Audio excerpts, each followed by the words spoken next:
जब जीवन में पहली बार मैंने स्कूटी चलाना सीखा था और हाईवे पर चला रही थी, तो मन में एक डर भी लगा रहता था कि कहीं गिर ना जाऊं, एक्सीडेंट ना हो जाए या कुछ मतलब चोट ना लग जाए इस तरीके से। तो लेकिन मन में विश्वास भी था कि नहीं, मैं चला लूँगी, मैं चला ले रही हूँ और खुशी भी थी कि हाँ, मुझे आ गया चलाना। लेकिन पहली बार जब शुरुआती लेवल में हम कुछ नया सीखते हैं, जब हमें कुछ पता नहीं रहता कि उसके बारे में ए टू जेड अच्छे से हमें समझ नहीं आती, कुछ आधा जानते हैं, कुछ नहीं जानते हैं, तो बहुत सारी दुविधाएँ, शंकाएँ मन में हमारे मन को घेरे रहती हैं। उसी प्रकार से बहुत सारे डर भी रहते हैं, ऐसा ना हो जाए, वैसा ना हो जाए, ये तो नहीं, वो तो नहीं। तो मैं अपना एक्सपीरियंस बताऊँ और ये हमारे लाइफ से भी कैसे रिलेट करता है वो भी मैं आपको बताऊँगी कि जब स्कूटी चलाना मैंने सीखा था, हाईवे पर मैं लेके गई थी, अकेले चला रही थी। तो अपने घर के कामों के लिए भी मुझे इधर-उधर जाना पड़ता है, तो ज़ाहिर-सी बात है कि मैं अकेले ही जाऊँगी और अकेले ही सारे काम करने होते हैं। तो जो हाईवे पर आप चला रहे हो अकेले, ना कोई बताने वाला, गाइड करने वाला कि आपको कहाँ जाना है, कैसे जाना है और कैसी दिक्कत आएगी तो क्या करना है। तो फिर भी अब हौसला तो था, विश्वास भी था, चलाना शुरू भी किया और काम शुरू भी किया। रुकने का तो नाम ही नहीं और ना तब रुके थे, ना अब रुकेंगे और ना कोई रोक सकता है। मुझे उस वक़्त ऐसा लगता था कि हाईवे पर इतनी बड़ी-बड़ी गाड़ियाँ चलती हैं, तो जब कभी भी मैं स्कूटी चलाती थी, मैं हमेशा बच के जाने की कोशिश करती थी कि किनारे-किनारे से निकलना, किनारे-किनारे चलना है और जो भी रूल्स वग़ैरह होते थे रोड पर गाड़ी चलाने के, जितना मुझे पता था वो रूल्स भी मैं फ़ॉलो किया करती थी। और कोशिश ये करती थी कि ज़्यादा स्पीड ना हो, जैसा कि नया-नया होता है, टेंशन तो होती ही है। लेकिन सबसे बड़ा, आज मुझे हँसी आती है, लेकिन उस वक़्त मेरे साथ ऐसा क्या होता था कि जब मैं स्कूटी चलाती थी और जैसे ही कोई बड़ी गाड़ी मेरे पीछे आती थी, मतलब कि वो मेरे पीछे नहीं आती थी, वो तो अपना अपने रूट से जा रही है, पर मुझे ऐसा लगता था कि ये मेरे पीछे आ रही है। और वो बड़े-बड़े ट्रक, वो जब कभी भी मेरे पास से गुज़रती थी और अपना हॉर्न बजाती थी, तो मेरा दिल बिल्कुल काँप जाता था। मुझे ऐसा लगता था ये बड़े-बड़े से राक्षस मेरे पीछे पड़े। तो मतलब कि वो तो पास से होकर गुज़र भी जाया करते थे, मगर मेरा दिल बहुत देर तक उस चीज़ को रोके रखता था। मतलब कि जैसे पता नहीं अभी कुछ हो जाए, और जब वो मेरे से आगे निकल जाती थी, तब मुझे थोड़ी-सी एक शांति मिलती थी कि हाँ, मैं सेफ हूँ। तो इसी तरीके से हमारा जीवन भी है कि हम हमारे जीवन में बहुत सारी चीज़ें अनायास ही अ, कुछ का कुछ सोचने लग जाते हैं, समझने लग जाते हैं, बहुत सारी भ्रामक स्थितियाँ भी हो जाती हैं, पैदा हो जाती हैं।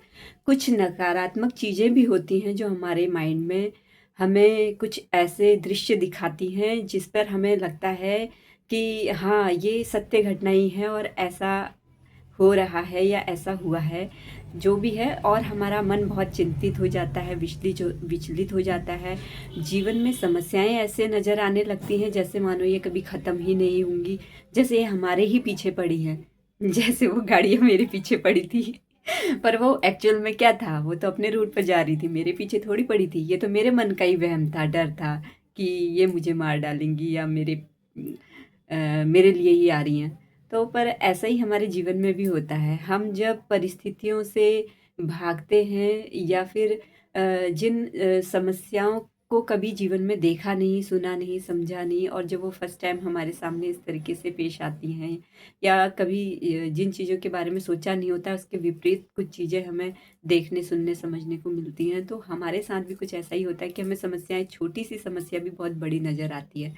और वो बड़ी समस्या हमें तब तक, हम उससे बाहर नहीं निकल पाते जब तक कि हमारा मन शांत नहीं होता, जब तक कि हम सारी स्थिति परिस्थितियों पर अच्छे से गौर न कर लें, जब तक कि हम हर बात की गहराई तक न पहुंच जाएं अच्छे से।